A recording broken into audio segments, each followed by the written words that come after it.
Hey camping families, Josh RV Nerd of Bish's RV here with something I think will be a bit of a pleasant surprise. The Salem Wildwood group has had so many cool floor plans. They had this one that I always really liked. It was a small, lightweight, less expensive single axle camper, but it had double over double bunks.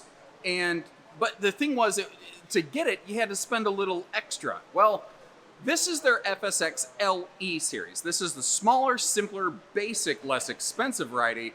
And this is the first time I've ever seen a manufacturer make a price-focused, basic entry-level, casual use bunkhouse with double bunks. Maybe some other builder's done it and I've missed it, but it does seem to be rare. Now, the secret in the sauce here is that this uses a 7.5 foot wide body size, and it's just enough to give you a decent bathroom and that double bunk arrangement. Now, this is built from the ground up to be a simple trim package. So, like, if you think of like a Chevy Cobalt, this is the LS, not the LT. This is the basic package, or whatever vehicle brand you care to talk about. I don't care.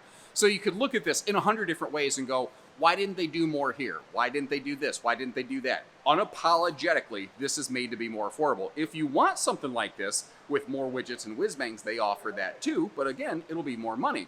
I appreciate the fact that they went with a little atypical dining arrangement here with like a little combo dining lounge bench dinette sort of a thing right here, where it's just enough to kind of put the kids there, have them eat a bowl of Count Chocula or something. You got the big double bunks. It has kind of a cargo bunk arrangement on a gas strut, but it's not a full exit out the back door cargo bunk situation.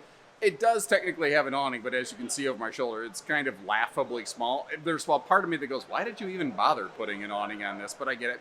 One other nice little surprise I found was the fridge not being a 110 fridge. But there's good, there's bad, there's in between. I want to paint both sides of that picture for you and let you decide if this is the right one for you or not. If you're walking out of the bathroom, this might be your point of view right here. This video is not going to be very long, but the camper's not very long, so that kind of makes sense. It's a basic trailer. It's small. I gave you a very brief ultra wide angle preview of this thing when we first started the video. I don't really like doing that, but I think it helps in a little space like this understand the knee bone to leg bone. So other than that, I'm going to be doing a lot of this, moving the camera around up and down and all over the place to help connect everything. This is going to be a camp queen right here. It doesn't look like, sometimes they'll say, yes, but it's true queen capable. I don't think that's what this one is. Because the mattress is so far below that little side stand over there. Now, it also doesn't have a traditional front pass-through compartment. There is storage on the outside on the driver's side, basically under the headboard area of this bed. But it's currently stuffed full of all the reps bags, so when we go outside, I can't really give you a good look at it. Now, I don't think people are generally going to go camping to watch TV in this thing, but if you do, that's where the TV hookups would be located. A little unsung quality of this camper, though. Even a basic stick and tin camper benefits from a couple things. Because of the nature of stick and tin construction, it allows them to put power outlets where you actually want them. And because you have studs in the wall, roughly every 16 inches on center, if you want to mount things to the wall, you can generally do that here within reason and using your brains. Don't be stupid about it. You can do that. I expected that to be a less expensive 110 fridge. And that actually is a 12-volt DC fridge. Not a lot of freezer action going on there. I'll try to give you a peek at that later. And when these originally came out, they didn't even have propane. So, you did not have that propane furnace down there. They have listened to a lot of feedback from a lot of people and adopted that. I think the north-south space-saving stovetop is a good idea. Although you are going to want to put something on that wall to protect you from splattering bacon grease otherwise, because it's right up against that wall. This is really like the signature calling card of this floor plan, though. The corner double over double bunk. Normally, you have to go to something larger, heavier, more expensive to get this.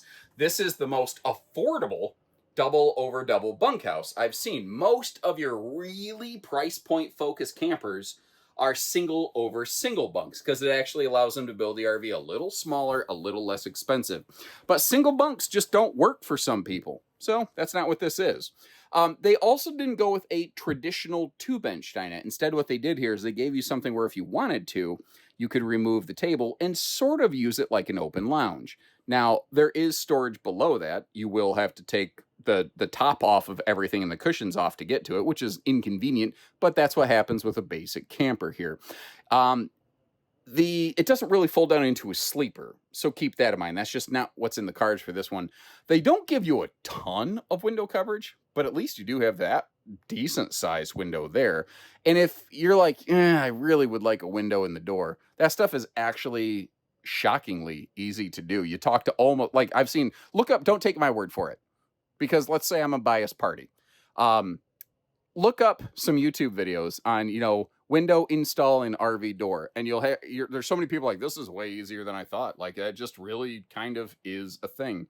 Now, these overhead doors here, open up. There we go. Yeah. I figured they were not going to hold themselves. It turns. You can use it to turn that light off. Oh, interesting. There's a power outlet up in there. Why would they have that hidden away? Maybe in case you want to turn that into a device charging station? That's weird, right? Flipping around the other direction over here in the kitchen, this is going to be basically the same style, slightly different size, but same concept. I will say, I think they gave us a really good lighting package in here. Like, they could have cut the lights in here down by half, and I think it would have been all right, but it's doing okay.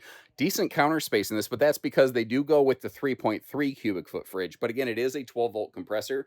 That does mean that it has just a tiny freezer, basically a popsicle pocket at the top of it.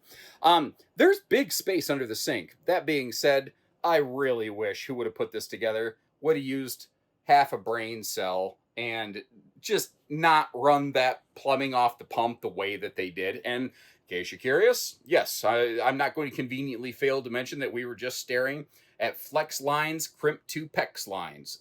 So that's just a thing that some people don't like to see, but at this price point, that's pretty much what you get. And again, my goal is not to convince you into or out of anything. It's to educate you on the things that this RV has so that you can decide if it's okay for you or not, Now, something over here, I just pointed out to the guys from the factory. I think they're interested in entertaining my idea on this. I get that this is a price point camper. I'm okay with that. This, because it is a small vent fan, I want them to move that over the shower to pretend it's also a skylight, because it might alleviate the problem you see on the right side of the screen. If you're a little over 6 foot like me, you don't fit in this shower.